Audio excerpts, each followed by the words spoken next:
জাতি সংবেদনশীল প্রজাতিকে সর্বোচ্চ সংবেদনশীলতা দিয়েই যাতে আমরা দেখতে পারি সেটার প্রচেষ্টা আমাদের করতে হবে। সেজন্য আমাদের যে মূল্যবোধ আছে সমাজ হিসাবে, সরকার হিসাবে, বন বিভাগ হিসাবে, সেখানে আসলে আমাদেরকে পরিবর্তনটা আনতে হবে।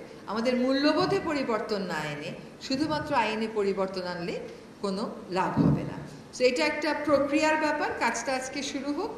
আর আজকে বিশ্ব হাতি দিবস উপলক্ষে এরকম একটা তাৎপর্যপূর্ণ কাজ আমরা শুরু করতে পেরেছি, সেজন্য আমি আনন্দিত। আমার সহকর্মীরা যারা পরিশ্রম করে এটা ডেভেলপ করেছেন, বিশেষজ্ঞরা যারা মতামত দিয়েছেন, তাদেরকে ধন্যবাদ। আর আমার দুজন যে সহকর্মী হাতি দ্বারা আক্রান্ত হয়েছেন, আমি তাদের দ্রুত আরোগ্য কামনা করছি। আই জাস্ট ওয়ান্ডার যে আমাদের মধ্যে প্রিপেয়ারনেসটা আসলে কোন লেভেলের to deal with crisis situation. আমার মনে হয় যে এটা আমাদের নিজেদের একটু ইন্টারনালি আলোচনা করে ঠিক করা উচিত যে ক্রাইসিস সিচুয়েশনে বন্যপ্রাণী নিয়ে আমরা কি করব।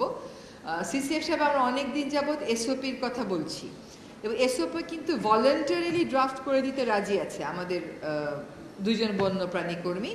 দয়া করে তাদের সাহায্য নিয়ে এসওপিটা করে ফেলেন। আজকে এত বছরে একটা স্ট্যান্ডার্ড অপারেশনাল প্রসিডিওর আমাদের হয়নি, এটা কোনো কাজের কথা হলো না। So let's have the basic documents in have.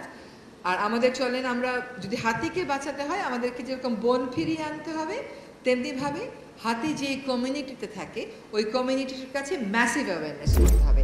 এই কাজ দুটো করতে আমরা যেন আর একদিনও দেরি না করি।